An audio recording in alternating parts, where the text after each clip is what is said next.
Hello and welcome to the Pub Footy Podcast. This is the official first episode. We're recording on Monday, February 17th. I am your host, Diego Cerrone, and we are happy to have you guys with us. Before we get started, I definitely want to introduce my co-host, who are also my two best friends, Coach John Martinez and Carlos Castro. What's up, guys? What's up, boys? It's a pleasure. We also want to disclose this is not our first podcast that we recorded. We recorded, I think, about 5 more before just to get our feet wet and acclimated to this podcasting scene. But this is the official kind of first video that we want to post fully. Yes, sir. So we're happy to have you guys, and we're happy to just share this experience with you guys as a whole. I think we wanted to do this for a long time. We've had Pub Football as a brand for about 2 years now, and been working with these guys over the last year to kind of just grow the brand a bit. And we're excited. What's up, guys? Footy, man. Here we are. Here we are. So before we jump into kind of getting to know myself and these two gentlemen in front of me, I did want to just talk about like why we wanted to do the podcast. So again, we've wanted to do this for quite a bit. Pub Football started as a brand where we wanted to talk about the game globally in a more authentic way, and a way to really connect with kind of all ages, all walks of life. We're not professional soccer players we're not on a TV studio where we need to be, 100% proper and 100% perfect. We're just 3 guys who love the game, are passionate about the game. We're degenerates at times, and I think we just want to share our knowledge, passion with all of you guys, and we've been through some of the like youth ranks in the U.S. soccer landscape, so we'll talk about that in a bit. But yeah, I think we want to just talk to you guys and make sure the two things that we want to do on the podcast is mainly just educate and entertain. We want to have authentic conversations as if we were, at a pub just chatting about soccer. So I think that is kind of the main goal for us and for the pod, and we hope you guys enjoy it, learn something from us, agree, disagree. We're never going to be perfect in maybe some of our banter or some of our takes, so that's all fine and well. So any thoughts, guys, on I guess just what are you excited about on the pod? I mean, I just excited to talk to you boys. It's always a pleasure talking to you. Obviously now we include football. We are Pub Footy, so a drink is necessary. That's right. We hosted the last 5 podcasts with sober. No drink. So sober. Yeah, we still will be sober, but just For sure. we'll crack one open. I don't have a beer. I have a White Claw. So cheers, guys. Yeah, boys. That little snap. All You right. gotta get a Guinness glass, bro. Where did he go? It's not a Guinness glass. And now you got to let that marinate for a little bit. We're gonna let that sit, Cheers. Cheers, guys. All right, cool. So I think what I wanted to do first is just getting to know, or have the audience get to know all of us a bit more. The first few things that I wanted to do is kind of just where you're from, where did you play growing up / college, because we've all played college footy, favorite club, country that you guys support, and we already kind of did that last question of just what are you excited about. But if there's anything you guys want to dive deeper in, just feel free. So I'll start with John. Okay. Yep. What's up, everybody? Coach Martinez, John Martinez, born and raised in Newark, New Jersey. Played growing up for Ironbound Ironbound Predators, obviously in the Ironbound section of Newark. I then later transitioned into playing for PDA. At the time, it was the Developmental Academy. I also went to high school at St. Benedict's Prep, where I played my 4 years there, which is, for some of you who don't know, very big high school powerhouse in regards to football. I later then transitioned to Division I over at Fairfield University in Connecticut for about 2.5 years. And then I made my way back home to play Division III at Rutgers Newark with that knucklehead over there in the Inter Milan jersey. And what I'm excited for in regards to this podcast, I think, is just, having that authentic conversation with your boys, like you're at a pub, whether they're good takes or bad takes. They're always going to be a conversation starter or a nice little controversial conversation, which makes for a good conversation. So I think that's going to be awesome. I know Diego asked in regards to the country we support. I was born here in the States, so I obviously support the United States of America, but my mom is from Ecuador. So, that culture, that blood runs deep in regards to La Patria, the tricolor. So I'm always rooting for the boys when they're playing. Also, my father is Guatemalan. So when they start to stand out, when they start to play a little bit, I got a rep for the boys as well. So my favorite team, I support the Gunas, the boys from North London, So I've been supporting them. Can't even remember last time I started supporting them. So it's been years, and Well, I was gonna tend to stop now. So I was gonna say on the pod you'll see Johnny wear about 500 Arsenal kits.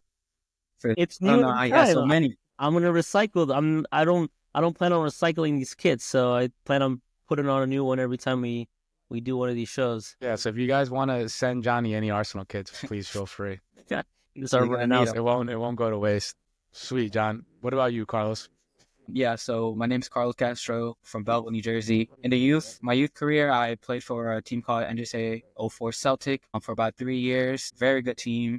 Couple ex-pros on that team. Transitioned to Piscataway, which then became FC Copa for a couple years. And then by then I was in high school, played at Belleville club for a year until a team called World Class picked us up and played at World Class until, I went to college and, Rutgers Newark.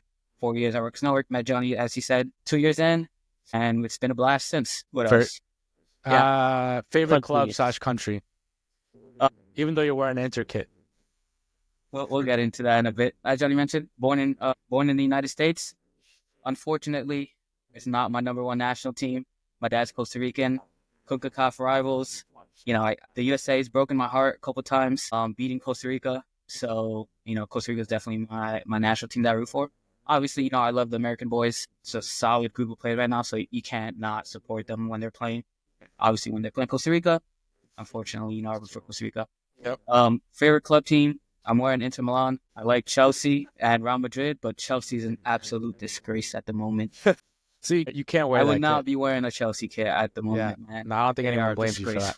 I mean, we'll talk about Chelsea in a bit, but yeah, so Chelsea, Madrid, Costa Rica, USA when they're not playing Costa Rica. Yeah. Very cool. And we'll get in a little bit. We'll get into a little bit about kind of just our background and how our background is very, very unique, and hopefully will resonate with a lot of dual nationals.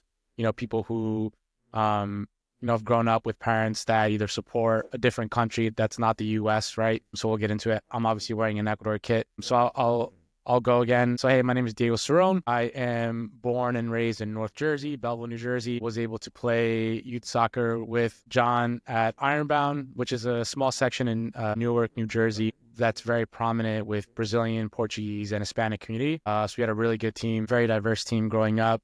Later transitioned to Red Bull Academy, where I got to play with a lot of future pros on the MLS, U.S. national team level, USL level. So that was awesome to do for pretty much all of high school. High school as well, we also were able to play on St. Benedict's Prep. So again, had the opportunity to play with John at St. Benedict's Prep. We were able to win a national championship our senior year as captains. That'll be kind of a whole episode in and of itself, just that whole journey. Then later transitioned to the College of the Holy Cross, where I was playing D1 in the Patriot League. And then kind of since then, I've been retired, but not tired. I've, played small-sided, played a little bit of NPSL post college, but it was never the same, right? It's never the same after. League champion. Don't forget you're a Sunday League champion. That is true. Sunday League legend. Those are tough. Those are tough to come by. People don't. They really are tough to come by. Sunday League championships are tough to come by. A lot of people want to play it. They'll go play for a little bit of cash. They'll go play for It's a different sport. It's not the same. It's difficult, man. It's what dreams are made of when you win a Sunday League championship. Make sure you say that the rest of Sunday League. I'm a Sunday League champ as well. So Sunday League legend. Thanks, bro. Carlos. Thanks for reminding me about that. Yeah. I still look back at that infamous game where I scored 2 Semifinal. bangers. Yeah. That was I think the day after my birthday, and I was done in. We were both hungover. We were both so hungover. Yeah. It was so hot too. It was like 90 plus degrees. Well, It was even better when you win a championship hungover that state. Yeah. Yeah, banging it was a tough goals, game, honestly. Yeah, it was a tough game. It was a tough game. putting your body through the trenches. Favorite club / country. I don't have a favorite club team. If I were to support a club team, it would be Barcelona. I'm a big Messi fan. Let's just throw that out there right away. Was a big Messi fan all throughout his career. Made me love Barca. Made me love the club. Was the first kind of like stadium I went to when I went to Europe. So these guys hate on me because I like supporting my favorite country. Is obviously Ecuador.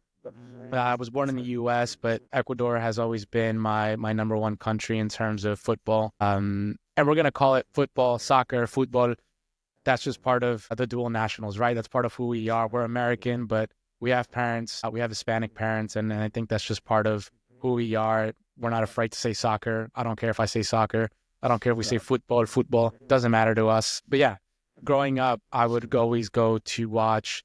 Ecuador's never made a World Cup before 2002. 2002.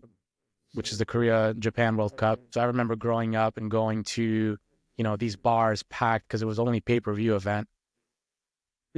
And, you'd pay like $5, $10 to watch these games, and these games are packed to the brim. There's like 200, 300 people watching it on the big screen, and that really gravitated me towards loving the Ecuadorian national team, and I'm sure a lot of people have similar stories. All in all, to say that definitely grew up loving the national team, loving the Ecuadorian national team, and I think it's a big reason why I still support them today, and they'll be the first team that I'll always watch, no matter the time, no matter the day. It's always going to be my first love, the Ecuadorian national team. Cool. A lot of PTO used to watch these games. A lot of what? PTO days? A lot of PTO days. Nah. None of that. You're working on the go. Well, cool. Let's talk. Let's talk about some of the stuff that's happened over the weekend. So the idea for the pod is to have these calls on Mondays, either Monday or Tuesday, and post by Wednesday morning. So again, recapping the whole weekend of games. There's always a lot going on, so don't think there's ever going to be a dull moment in the soccer world. So I think the big story that we wanted to talk about, and what we talked about in the last segment that we had, was the last Merseyside Derby at Goodison Park. And we all know why Johnny was so excited about it, and we posted a video on Instagram about Johnny's excitement over the game. The game ended in a 2-2 draw. Tarkowski on a late equalizer at the death tied the game 2-2. Liverpool dropped 2 points. Big commotion, big roar at Goodison Park. There was some last-minute scuffles at full time. Johnny, I know you saw the game front to back. What was kind of your take, and how did you live that game? I mean, it was a proper derby, derby, whatever you want to call it. From front to back, I thought Everton was the better team. I mean, obviously Liverpool took their chances when they needed to. Obviously, Mo Salah, by himself, was able to, have an assist and have his goal. So he's a game changer, right? Was absent, I think, like 98% of the game, but with those 2 moments, kind of just changes the game. Having a great season. He's insane. He's like, someone said he's all like God mode Salah ever since he got that hair transplant. Turkey changed. No, he's insanity. Turkey, man. These Turkish hair transplants are like doing like magic, shit, bro. Doing something else. Some dark magic in that. Insane season, but they just the power of, I guess, a derby and it being the last one at Goodison Park. Everton had that never die mentality, and they kept pushing to the end. And I mean, they got their last minute equalizer, and it was insane. I'm not even an Everton fan, and I got not because of Arsenal and what it could, like, obviously what it does for the title challenge, but like as a football fan, of course, gave me goosebumps. It was unreal to see like Tarkowski score that goal. Insane goal, by the way. Like incredible techers, like one-time volley to the top bins. Alisson had no chance.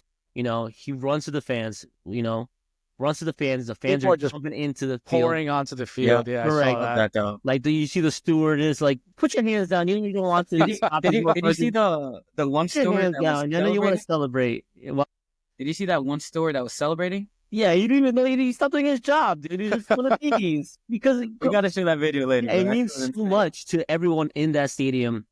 Yeah.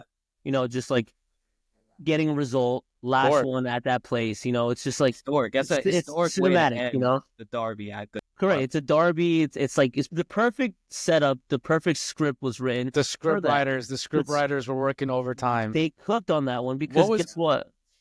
They level up in the terms of like what wins, draws. Yeah, and the historics, it's like all levels, same level, wins, yeah. same amount of draw, or same amount of wins. and the draw, like Yeah, 11 and draws, something like that. whatever the draw was, but insane. So it was like the perfect.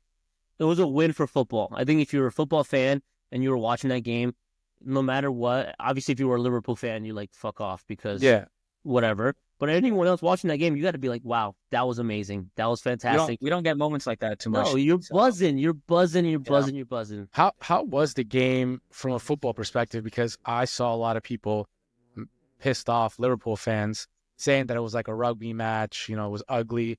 What do you expect, fuck though? off. What do you expect? Is my It take. was Everton doing their best, playing aggressively, playing fast. They were high pressing at moments to negate whatever Liverpool does best. And Liverpool was trying to play the ball long. When they were doing that, they were trying to play balls into the channel, quick and high, so they can find guys out wide, find Mo Salah isolated at moments. But it was back and forth. The rugby, quote unquote, whatever they were saying. I thought they were getting into it, both teams. But it wasn't like malicious. Like there wasn't any like dirty like studs up or like people were trying to hurt each other. Yeah, It was like a proper football match. It was a Wednesday night, last game at Goodison Park. People were getting stuck in. People were making challenges that they needed to know they made, like they needed to know that they needed to make. There were challenges that were being made that, to stop fouls, like proper yellow cards and stuff. A proper football match. Yeah, in my opinion, maybe people were complaining about Michael Oliver because of the amount of yellow cards he was giving out so quickly, so he kind of like lost the game. yeah. He tried to Calm it down a bit. minimize it, but it kind of just But it maybe didn't really was a snowball effect. It did the Correct. opposite. right, and I don't think he wanted to send anyone off, even though there was like moments where probably you could send someone off for like a second foul and you're already on a yellow, but you just don't want to. I guess you don't want to do that in terms of that kind of in that game.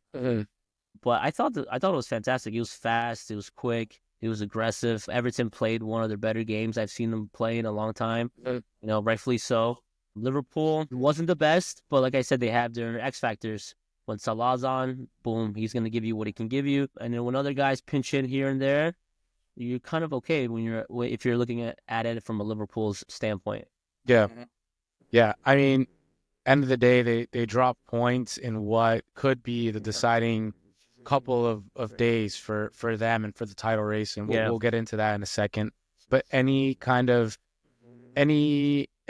thoughts about what happened at full time with the little scuffle, right? I think one of the Everton players went straight to the Liverpool crowd, and I think it was it Trent? Curtis. No, it's Curtis. Curtis. Curtis Jones, yeah. Curtis Jones. Goes to the guy, goes to the Everton player, and kind of just shoves him away and tries to tell him. I think it's fair for both sides. You want to go talk shit to Liverpool fans, fine. Yeah. You want to, as a Liverpool player, you defend the club. So no issues, fair play. Keep it And he's pushing. from Liverpool too. Curtis Jones Yeah. he's a Scouser, so he's a Liverpool guy. So I mean, he probably took it personally. For sure. Yeah, but like I 100%. said, fans were giving it to Everton fans. I mean, Liverpool fans were giving it to Everton fans. Everton fans to Liverpool fans, like vice versa. Yeah. Like every goal was being celebrated properly. There was like no one was holding back in terms of celebration. We like the shithousery. Yes, absolutely. And Decore, We're all for it. he had an absolute. He was lights out. That guy. Yeah. He box to box, making tackles, getting into the attack, defending. Guy was lights out. So for him to go over to Liverpool fans and talk his shit, Yeah. He well deserved. He deserved. Okay, fair play. And Curtis Jones going over there to protect his fans. also and fair play. also fair play. You're from Yeah. Liverpool. Go fuck yourself, Decore. I'm gonna get in here. Yeah. I love it. That's fair. A lot of people were saying, the old school Premier League feel was felt in that Yeah, moment. of course. Which is good, which is what we need, to be honest. You miss those days sometimes. Yeah, people always like, rivalry games or derby games aren't the same. And then when that happens, it's like it's too disgrace of much. football, Yeah, yeah. exactly. It's like, all right, Nowadays, pick everyone's a lane. shaking hands during a rivalry game. Everyone's friends, taking pictures, talking to the opposing manager. Yeah. Like, we need more of just like, we don't fuck with you, you don't fuck with us. I need let's go. a Tuchel and Conte handshake. Yeah, I need more of that. Man, Well, we need cool. some hate. Yeah. We all agree. We loved the last Merseyside Derby at Goodison Park. Again, Liverpool dropped massive points, and they have a tough stretch of games, which we'll talk about in a bit. But other games happened during the week and weekend. Sorry, Carlos, but Chelsea got smacked by Brighton 3-0 again. Yes, because they just lost to them in the cup match. We'll talk about Arsenal. Big win for them. Marmoush hat trick for Manchester City and a win over Newcastle. David Moyes stayed hot, right? He tied against Liverpool and was able to pull out a 2-1 victory over Crystal Palace. Since his arrival to Everton, no other Premier League team has had more points than Everton. So big David Moyes effect there. And another United loss, which I think Johnny's happy, Carlos is happy. I think overall, I mean, I'm impartial. Listen, impartial. That's fair. I mean, that was one of your clubs back in the day, so you're impartial. Yeah. United was one of my clubs when Antonio Valencia played on it, so that's why I get a lot of heat for that. But I follow wherever the Ecuadorian players go, so you can't hate Chelsea me for guy that. Now, right? Chelsea guy. No, they're tough. They're tough to see, man. Kendry Páez, Moyes. Yeah, Baez is now at Chelsea. He's there, yeah. Yeah, I mean, he's he training needed with that. them To now. be fair, it was but lost that Ecuadorian. He's gonna get loaned out. Oh, he's not playing a second for No, Chelsea. he for sure is gonna get loaned out. It's fine. He needs He's to young. be there. He's young, He needs the proper structure.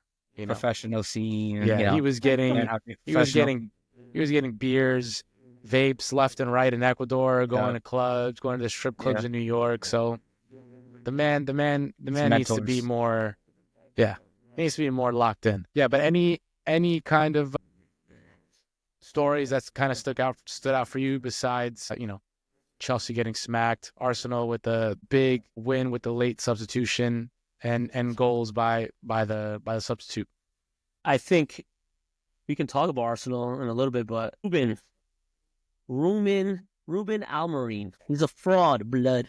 Fraud. He's a fraud. You think he's on fraud watch? Honestly, you have to be asking some questions regarding whatever he's implementing at the club with his players. They're doing every game is worse and worse and worse to watch. They've dropped to what, 15th? They're 15th. They're a relegation battle. They're fighting. Yeah. Fighting for their lives right now. And there's no one that's going to tell me here that a relegation battle. That you thought that Ruben coming in was going to get you to this point. Because everyone was thinking Ruben's going to come in and get us something to make the season better. Yeah, I mean, Sir Bobby Charlton's turning in his grave right now. It's utter embarrassment. Poor Fergie, man. This guy. I mean, it's unbelievable. He's dropped. He hasn't even. I don't think he's even close to tallying the amount of points that David Moyes has tallied since he's gotten with Everton. Right. No, I mean, no other time. No other. Right. Correct. I see. Right. That's what. He's struggling. It's a big struggle for United fans. And listen, if I'm United, I'm praying we don't get relegated. I'm praying that Liverpool don't win the league because there's a double whammy. People forget. Forget what? People forget that they're rivals with Liverpool. Oh, yeah, that of course. United fans are rivals with Liverpool. If I'm a United fan and I gotta pick the worst of the two, my poison, I would rather watch Arsenal win the league than Liverpool. If I'm a United fan, based off tradition, based off history, based off number of titles, you would rather Arsenal win the league than Liverpool. If you're a United fan, though, would you rather have Liverpool win the league or get relegated?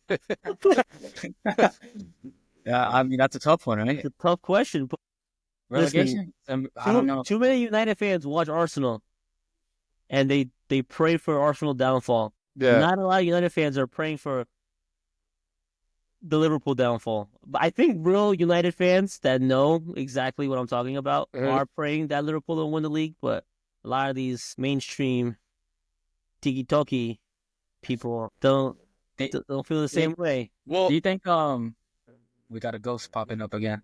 yeah, that's fine. Well, Do you think I can just exit United out. fans would rather City win the league or Liverpool win the league? Real United fans would rather City win the league. Fair. Maybe. I mean, because we don't know nowadays. The United youth, I don't know if they know history like that. I think now they would want City to.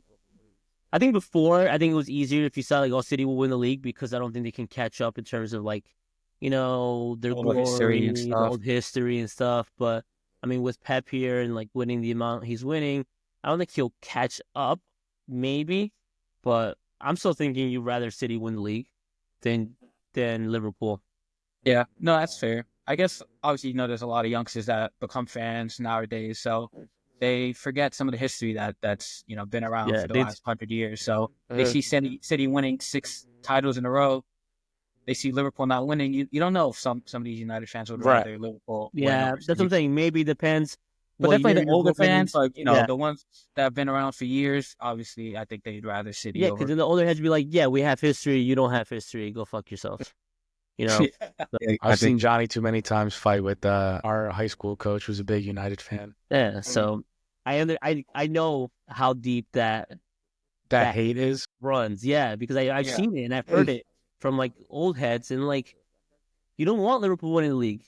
Yeah. You don't want to win the league. So Johnny's calling fraud on Ruben, the manager of Manchester United. Carlos, what do you think? I think we are. There's a Ballon d'Or watch right now on Anthony. I mean, that's all I'm gonna say, man. You got 3 goals in 3 games. Bro, he has He 3 goals in 3 games. He scored a really nice goal. 3 man of the matches. So in the last 3 games, Anthony's been the best player in the world. So the best player in the world. Ballon d'Or watch on Anthony, I'm telling you. And Jadon Sancho had a really good season last year, right, for Dortmund when he was out on loan. He was in the final. Yeah. He didn't go to final. I mean, I guess Marcus played really well over the weekend. What do you think that is, though? Do you think there's just so much toxicity like going on in that locker room and the pressure of, you know, the media, the club, and it's just all too much people, and then what the players leave, and then, you know, they start to flourish. New environment. It might be something with Premier League pressure. It could I'm be. not sure. A lot of these players are fucking balling in their leagues. Pulisic, Anthony now. Scott McTominay. Literally fucking. It's a different balling like league too. Though. The demand. I think it's. Now I want to say it's an easier league, but I think the demand is different in England. I think the demand and the like soccer the pressure, is different. The soccer, everything is different when you play in the Prem, and when you play for a club like United, who have history. I think that the badge weighs a little heavier than other badges. I really do think. I think it plays a factor. I think it plays a factor. I believe that as well. Right, but to what point? At a certain point, you have to be like, all right, cool. I'm a professional athlete. I got to get on with my business and try to see what I can find. But that also goes hand in hand with kind of like what the manager thinks of you and like the opportunities he gives you and like the game time and like the trust he instills in you.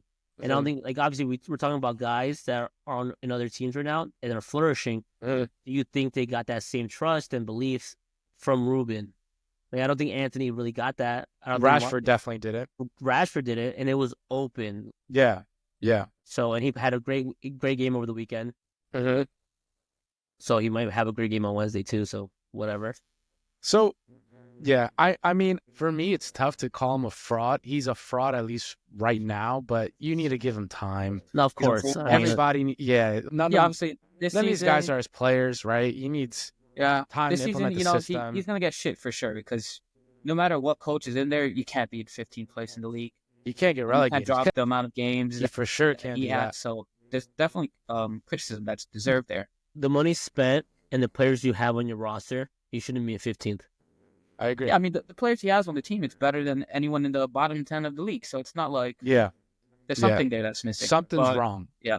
Something is And it might very, just very be wrong. just something in United's culture that's been off for a couple years. Like a personnel. And the culture hasn't been great since Fergie left. Maybe Since a Fergie left, couple, it was decent when Merino was there, Ollie was there, but I think most of that feel when Fergie was there is gone.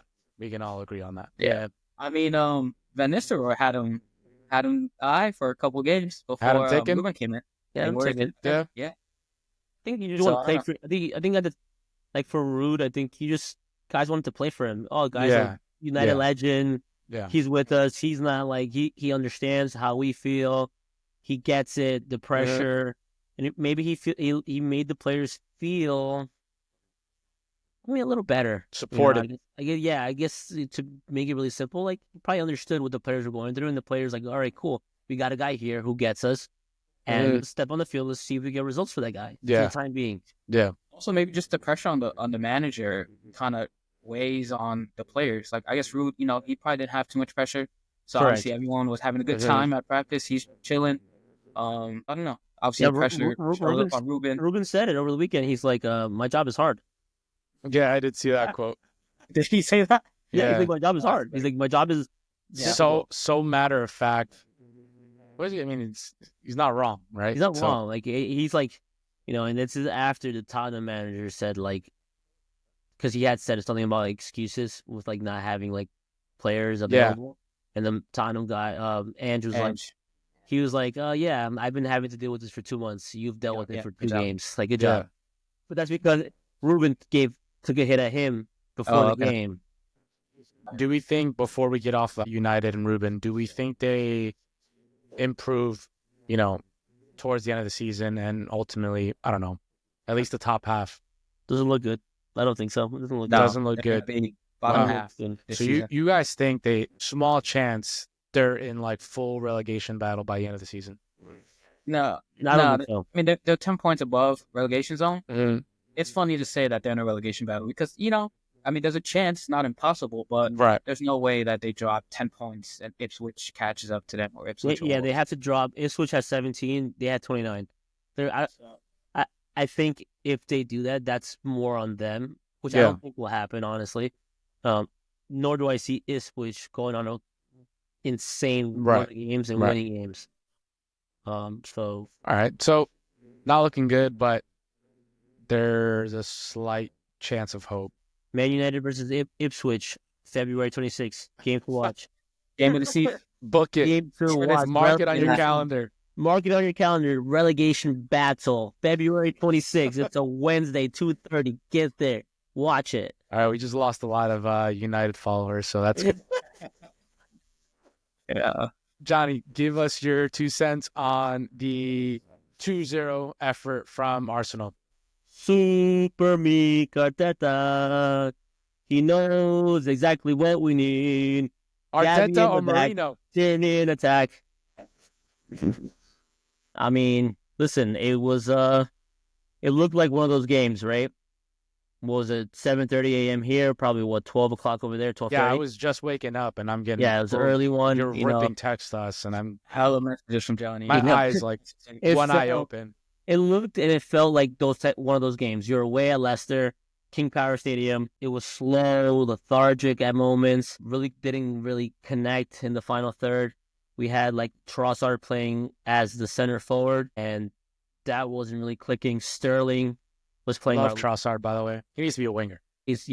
So you saw that transition because Sterling, my boy, had his good years. His good years. He's horrific.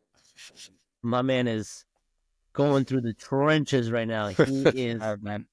Oh my goodness! Talk about Sunday League. I feel like Sterling looks like a Sunday League player when he plays with Arsenal. Yeah, I feel He's bad. Obviously man. not, but I feel really bad. I feel because this guy was like on top of the world at one point, right? Yeah. Even with Liverpool, played for City, it was insane. At such a young age, right now he is. It's over for him. It's a rough watch. It's funny. Saudi, it's funny that Saudi you guys league. are trying to rely on him, which is even funnier. For yeah, me, I mean, right now we have nobody, so we kind of Yeah. need guys there. I'm just hoping he's like on the bench, like encouraging younger guys. Like I saw. yeah, you got this. Like, come on. That's not Sterling. That is Arsenal- not Sterling at I all. don't know, man. I saw That's Arsenal not fans. I fair, saw Arsenal calling out for Carlos Vela. Free, That's free, how desperate. free. That's On how any free desperate you agent. guys sound right now.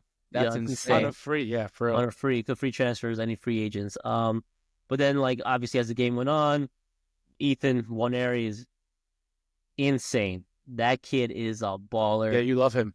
He's 17 years old. You wouldn't think he's 17. He looks like he's played in the Prem for He has like for my a bit. 30. Dude, his technical ability on the ball, right, is insane. His vision, his ability to get forward and take guys on 1v1, his ball striking ability. I was watching something on Twitter and they made like a whole analysis on him like striking the ball. And I'm like, wow, this is pretty cool. But can hit the ball really well. Next gen stats. Dude, yeah, next gen stats, you see like his whatever, his gameplay and like goal ratio. Right. I see a bunch of shit now. I'm like, oh, this is insane, whatever. But he was like our difference maker. Nice. He was able kind of to take things into his own hands. I think he hit the post twice. Damn. And then he had the first assist. Still need to watch this guy play.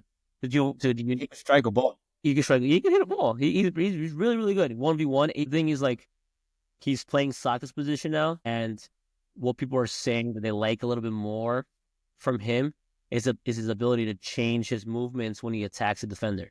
Because you know Saka's one move is left cross, right? There's times where he goes straight, but his service isn't the best with his right foot.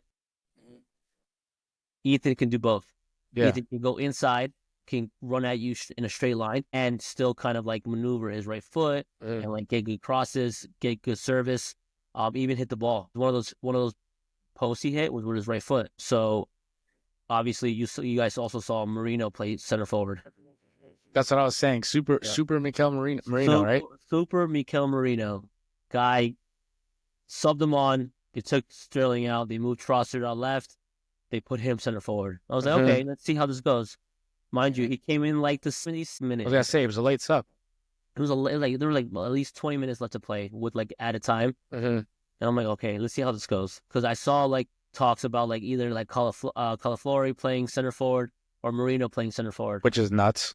Which is okay, cool. I didn't even think about like Hey, desperate times, man. yeah, we have nobody. So I'm like, all right, cool. Let's see how this goes. Plays him center forward within like 4 minutes. What's his actual position?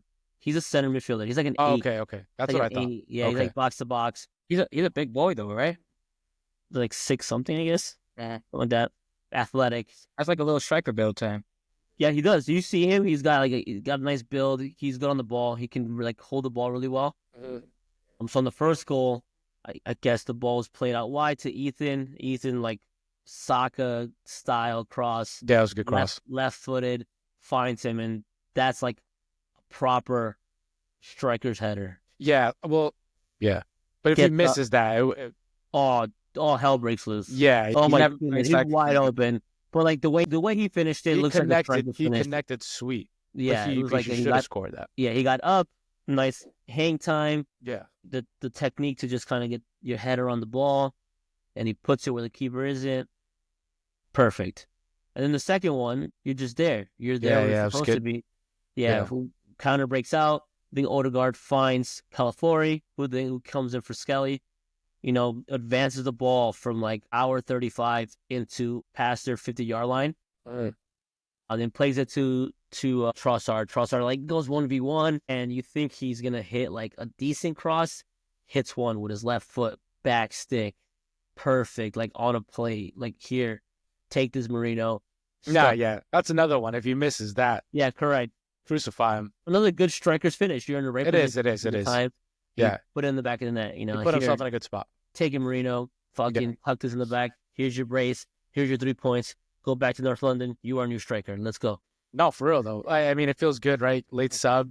Bring him in. Gets you the 2 goals that you need. And you move on, right? It wasn't the best game. Wasn't the prettiest game. But that's just what you need at times to get the result and to just move on. And all right, well, you'll take it. Right? Yeah, big praise for like everyone's like praising like Arteta because like obviously that's a bold move because you get it wrong, everyone's gonna come for your head. Arteta masterclass right there. You get it right, and dude, you made the right decision. Right. Yeah, and it's good because now, boom, now you have another option. Right. Correct. Was good. good win for you guys. We'll jump out of the Premier League for just a quick sec, because I know Carlos has a few updates for us that he wants to give us. Yeah, we definitely talked about a couple. I definitely want to talk about how Man United was in a fucking relegation battle. We already touched on that. I want to talk about Anthony on Ballon d'Or watch. We touched on that. Ballon d'Or watch. Yeah. Definitely one thing I want to touch on. Yesterday, there was a CONCACAF U17 World Cup happening. Qualification, sorry. To the World Cup. Which made me realize that the U17 World Cup's not happening every year. They changed that. I think this year they just announced that now it's going to be a yearly tournament. Oh, interesting. It was hosting for the next 5 years. Wow. And they also expanded the amount of teams to match, the regular World Cup. So I think it's 48 teams. 48? I think. For U17? Yes. It's going to match whatever the regular World Cup. I think it's 48. Yeah. So they expanded it to 48 teams, and now it's a yearly tournament. And Qatar's hosting it for the next 5 years. All right. Well, any representatives from Qatar that want to fly us out to these World Cups, happy to do some media coverage. Yeah, we'll do some coverage. Qatar was a great time. Me and Carlos were able to go to the World Cup. You saw how many games did we see, Carlos? You saw one more than I did. I saw 10, so you saw 9. Insane Amount of games and 9 to 8 days. Yeah, all in Doha. So yeah, we're very familiar with the area. So please fly us out. Yeah, I mean it was a lovely country. Yeah, I'd gladly go back any day. Yeah. Wow, very cool. So 5 to 6 years straight at Qatar every single year. Yep, correct. And then after, I guess I don't know if I like it. I don't know. I think a yearly tournament might be. I think historically it was 2 years. Yeah. Yearly. Thing is, though, sometimes your age misses the World Cup, and then it's like there's a development that's missed, maybe. Yeah, and then the only one you get is maybe the U20. Yeah. So I think it's good for development. It's good for That's fair. It's good for countries more countries to be a part of it and get to experience it. And you probably see new players every year, so it looks cool. Exactly. Fresh faces, fresh opportunities. The winner might be like watered down a little bit, but you still win a World Cup, which is kind of cool, right? It might lose its like prestige maybe a tad bit. It might just feel like like one of those like yearly tournaments that they have, like they do that like youth tournament in like France. Mm-hmm. I think it's like the Toulon or something like that. Whatever, I don't mind it. Yeah, I like for development purposes, I guess obviously it's a smart decision. You want to build development in all these countries that maybe don't have a chance to make the World Cup. So for that, I guess. But again, as you mentioned, it definitely waters down. Yeah. The prestige, the amount of champions, U17 champions that there are, World Cup champions. But for development, I get it. Very cool though. Yep. I guess another thing I want to touch on is the Madrid game the other day. The referee disaster class sending off Jude off miscommunication. Yeah, definitely changes the game. Was it a miscommunication though? No. Can you at least describe what the So I might should probably put it, but basically what Jude said was, "I'm talking to you with respect. Fuck off." And he told him to fuck off. Fuck off. Which doesn't warrant a red. It doesn't warrant a red card. I think English referees get that 10 times, 20 times a game. Yes. But the referee, he thought Jude said, "Fuck you." Got it. But at the same time, you get a "fuck you." Is that a red card? Straight off, not a yellow? I don't think I've ever seen a red card straight for dissent, for talking to a ref. I've seen a yellow card. I've seen a second yellow that becomes red. I mean, talking to a ref. Never a straight red. Yeah, you have to say something foul, which the guy probably thought he did say. No. Yeah. He thought he said "fuck you." That's what I mean. In Chiringuito, the TV show in Spain, they brought like an English like professor to tell the difference between fuck off and fuck you. So I thought that was hysterical. That is pretty funny. But I mean, if you, as a ref, if someone tells you like fuck you, like it's a yellow. I would give it a yellow, no more than that. But straight red is nuts. Straight red is nuts. And I mean, besides that, like, there's a couple missed penalty calls that could have been called. Mm-hmm.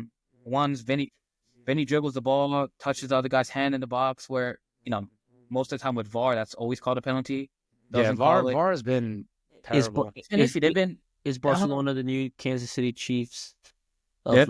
of La Liga? Barca got a peak call today that I even said it wasn't a penalty. Oh my Yeah, God, the but- ref was horrible just today in the Barcelona game, dude. It was a Oh my bad God. it was a my bad call. God. I hate arguing with some Barcelona fans sometimes too. But that's what I mean though. Like I can see it both ways. When I saw the game, I go, that's not a penalty. And there was definitely, I think they yanked one of the Rio players as well, right? That they didn't call? Yeah. But even like the offsides that Ryle scored Mm-hmm. when they played the ball, there was the striker who was offside, clearly offside, but the guy who the ball was played to was onside, right? The guy scores, and at the time, the guy's going to goal, right? The closest Barcelona player to him is Frankie de Jong, and then there's Martinez, and then in front of Martinez is the Rayo striker. They called the goal back because of obstruction of the striker to Martinez. When the Barca player did run into him. Correct. So I think he hugged him too, no? He pulled his jersey. Yeah. So if you're a defender trying to go stop the goal, wouldn't you run diagonally to the striker instead of running in a straight line into the striker who is offside? And the reason why you don't run to him is because guess what? You're not the nearest defender at the moment. Frankie de Jong is. So for you to call obstruction from him on the second defender who has no intention of playing the ball because he knows he's never going to get there and call the goal back that's just careless. It was poor. It's a poor, careless If you mistake. think about it, he does yank the player who's in his way because he's going to defend him thinking that, there might be a sweaty coming. Correct. Or there might be like a rebound coming just in case. Yes. So you get there. Because if I'm the striker trying to obstruct the defender from getting to my player from scoring, I'd run into you, or I'd run in front of you, or I'd grab you. I'd obstruct you from getting to him from scoring the goal. But that doesn't happen. So for people to say that he was offside and he did obstruct, you're right that he's offside. You're wrong that he obstructed. And people, you play the game enough and long enough, certain people that make comments about this, to say and to see, dude, come on. Do you really think he was obstructing him? For sure. It was definitely one of those Put it out. World Cup 22 Argentina favorite calls that we saw. It was one of those. If that was Argentina, they would have got the obstruction call as well. No. For sure. 100%. You kidding me? Agree. Argentina got some favorable calls, and World Cup 2022 Argentina. They got some favorable calls, and I'm not mad about it. But the penalty was bad as well, right? I think it was first of all, the goalie punched it, and the guy is behind the goalie, so he was never going to get the ball, right? So I don't know. For me, it's like it's like the NFL, right? If the ball's uncatchable, you don't call pass interference. Yeah. It's the same thing. And that's what happened against Atletico Madrid. Yeah. That's not a foul because the guy's never getting to the ball. He was never going to get it. The guy's never making a challenge to score the ball. That ball is not going to him. Correct. He was never getting there. He was never going to score. I think it was Tuchemeni. Tuchemeni is not taking away a goal-scoring opportunity. Right. Yeah. He's not neglecting him from scoring. No, so I'm 100% with you. It's it's soft. It's like what happened with Ecuador against Holland, man. Oh my God. I still won't be over that. That was my God, awful. so bad. That goalie was never going to get the ball. No way. Ever. And they said that we were obstructing his vision. Yeah. He was never going to get that. He was never going to get it. Yeah, well, I'm still hurt by that, clearly. So, is there any other headlines around the world, Carlos? You got to take shots, bro. So, yeah, for the record, I have a White Claw. Johnny has a Guinness, and Carlos has a full bottle of tequila that he wanted to drink as his first time on. We'll talk about that after. Wait, what bottle is that? I think I got that bottle in Mexico. I think I got this from Mexico too at the airport. Yeah. At duty free. Maestro Dobel. Yeah, it has the guy's signature on the cap, right? No? I got it on the side though. Yeah, there you go. Yeah. Yeah, I guess the last thing I wanted to touch on was basically we now have promotion and relegation in the U.S. Apparently, I think the USL just came out with they're gonna now create a new league that rivals MLS. So maybe scrap the current names of each of the leagues and create a tiered promotion relegation system. So it's going to be USL League 1, USL League 2, USL League 3, whatever. And I think that's great. I think that's going to bring some new fans to the league, some excitement towards the end of a season, people playing for something. So I'm excited about that. And hopefully, it turns some fans away from MLS to USL. And hopefully MLS sees that and they just decide to merge with USL. Correct. I think it's going to create a lot of pressure on the MLS, because if it is successful and it does gain a lot of buzz, what the MLS commissioner is going to be, put in a corner and kind of be pressured into implementing this. There's definitely going to be, sorry to interrupt, there's definitely going to be a last minute screamer or goal that promotes or relegates somebody that's going to, turn social media upside down. Well, it should though, right? It should. 100%. I'm the MLS commissioner. I'm the guy that runs it, and I see how well this is doing. Wouldn't I want to implement that? Yeah, I mean, he has it. It's more of it's all business, business money. Yeah, it's not for the love of the game. It's not for the sport. It's about money. MLS is structured in a way for it to be sustainable, right? Like he doesn't want. It was built in a way so it doesn't fold. Or yes, yeah, like Tampa Bay, and all these other clubs, Dallas Burns, right? Like Cosmos and shit. Yeah, like all these. Yeah, Metro Stars, Revolution. Right. Well, yeah, there's a few teams, right, that launched in the MLS and ultimately had to fold because it just wasn't sustainable. It wasn't sustainable from a business standpoint. So what he does is, he jacks up this really big fee to come into the MLS, and he makes sure that they have, a proper stadium, the right amount of fans, all of these things to be in the MLS. And that's why he doesn't want this promotion relegation, because he thinks that, say, if the Red Bulls drop to, the B League or the second tier, he thinks that it'll be maybe a domino effect for them to fold as a club in 2 to 3 years. That's what the whole MLS system is predicated on, and USL struggles with that as well. USL struggles with keeping franchises and teams afloat. But again, I think there are a lot of clubs in USL that have good amount of fans, which is why you get that transition, right, from USL clubs that have gone into MLS and have done a great job. Nashville, St. Louis, Cincinnati. FC Cincinnati. I think San Diego was also a USL team. There are a lot of success stories, but there needs to be more of it, I think. And in order to put Don Garber, the MLS commissioner, into a corner into implementing this for the MLS, I think it's going to take a few years for it to be successful. And I'm hoping it is, because I think we all can agree that MLS should have promotion and relegation. I think the clubs and the league is at a point where, like I mentioned in my example, if Red Bulls drops to the second division, it's not going to completely fold, right? If FC Cincinnati drops to second division, they have enough fans, they have a good, stable club that they'll probably get promoted back to the MLS 8, the top. So I think we're at a better point than we were previously. But again, I think there's a lot to be done there on the USL side. So good for USL to do it. And I'm hoping it becomes a success.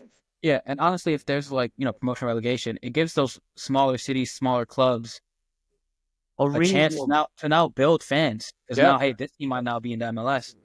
And there's so many small town markets that have no other professional sports, where you bring a USL club there, you build a chance to be a professional team, and that now brings fans to that area. Yeah, and if we talk about development, right, there's just more opportunity for people to play, right? Like all these college players that end up playing in USL or USL2 or NPSL, whatever other leagues that there are, just gives more of an opportunity for these players to develop and then hopefully get to an MLS or wherever they want to play. So we're all for it.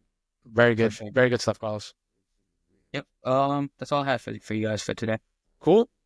Perfect. Let's move on to. I have a bottle here. I think I need to take a shot, at least a shot. Let's do it. I guess let's decide how we're gonna do this on a weekly basis, right? Shots. Yes. Jesus. There has to be something. If your team loses, I say a shot is deserved. But you got to pick a team, Diego, that to follow. Barca. I for pick this season. Barca. You got Barca. You got Barca. If Barca loses, you take a shot. Should Fine. it be? We're pup footy. We They have shouldn't. to. They shouldn't be losing that often. But all right. Exactly. So you might be fine. Maybe we do something if everybody's team wins. One person decides who should. We'll talk about it. We'll figure it out. We'll figure it out. Think. Or should it be just a shot? I think we should do. Especially like in the bigger games. Let's put high wages on the bigger games. All right. So I mean, that's fair. That's fair. right now, you take a shot now, if your team loses. Yeah.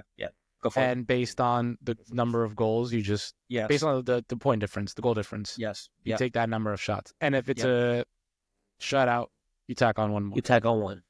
So you should be drinking 4. But I should, but we'll take it easy. We'll give you 3 with the rules. 3 because they lost by 3 goals. And I'll take 1 with you because it's our first day here. Cheers, mate. Cheers. So Day 1. Oh, that was pretty good though. That was pretty good. though. Feel bad. Don't twist my arm. It might be 4 now. Haven't you drank it before? I feel like that wasn't the first time you had it. No, this is the first time I've had this one. Oh, so it's just been stored away and you haven't drank it? Yeah, my mom also likes when we're at duty free just bringing tequila she doesn't see too often. Got it. So she definitely brought this. Sweet. Let's talk about the Champions League. Champions League second leg, a round of 32 is this week. Games tomorrow and Wednesday. There's some interesting games I think we should talk about. I'm gonna pull up the games here. Give me one sec. Let's look at Wednesday. I think Dortmund plays Sporting. Dortmund's up big there, no? 3-0. Yeah, it's them. So that tie is gone. PSG versus Brest. PSG's up 3-0. That tie is done as well. See you later, Tetas. Madrid City. Goodbye, Madrid City. Tetas. We're all in agreement. I think we're all in agreement I'm coming for you, Micah. that Madrid makes it out of that. Yeah, I think it's gonna be a close game. I don't know why. I don't think so. It's either gonna be a blowout, Madrid by like 2-3, or it's gonna be a tied game. Madrid go through by goal difference, but they sneak away with a tie, or they blow them out by like 3. You guys get back. Rudiger is back. Alaba's back. You have a few guys that are back. I think. I don't know. I mean, obviously the tie's not over. I think the City are going to come out a little bit more. They're going to be open and counterattacks. They're going to be exposed. They're going to be exposed. Yeah, I think that's why I think they're going to get blown out or a tie game. 3-1 game. 3-4-1. They're tough in the back. I don't see them holding Madrid's attack. I mean, they had a great game against Man City. I mean, against Newcastle this week. My moves was tweaking. But Newcastle only played low momentum. That is what they needed. That is what they needed. Newcastle only play well when they play against us. They were out on the pisser the night before. The defending was horrific to watch, man. It was awful. You would think that these guys forgot to defend, or they didn't know how to defend overnight, bro. It was awful. They were at the pub the night They before. were awful. They were on the. I heard Newcastle on the night out is fantastic, so they were fucking on. They were there. They were fucking on the pisser, man. I'll tell you right now, it is awful. All right. Well, we all have on Madrid on the docket to win that game. I'm gonna just take and then the last one, right PSV Juventus. Shot number 2 for Carlos. PSG Juventus. PSV is down 2-1. They play at home. Juventus just got a big win over Inter. Big for the City well as well. So 1-0. Inter did miss a lot of chances, but they did in that first half. Yeah, ultimately Juventus came away with the win. ESPN has PSV. Yeah, they're pretty even. PSV has a 41% win probability. Juventus has 33% in the 90 minutes. That's a betting game right there. Definitely both plus odds. So yeah, that's a betting game right there. I think Juventus pulls through. They're playing away. Yeah, they play in Holland. In Holland, in Netherlands. I know it. I think I think PSV. I think Juventus pulls through. I think like Weston McKennie's playing really well. I think Conceição is also playing really well. I think the guys like Kolomuani, like those guys. I just found out this week that Kolomuani's first name is Randall, which I thought was so weird. Randall Kolomuani. His name is Randall Kolomuani. His real name is Clarence. That's exactly what I thought. Clarence parents have a real good I'm like, what the hell? His first name is Randall. It just doesn't sound right. Randall, Oh, buddy. Mark. Yeah, so I think He balled out last game though. I think they'll find a way to get through that tie. Mhm. So I mean, I don't.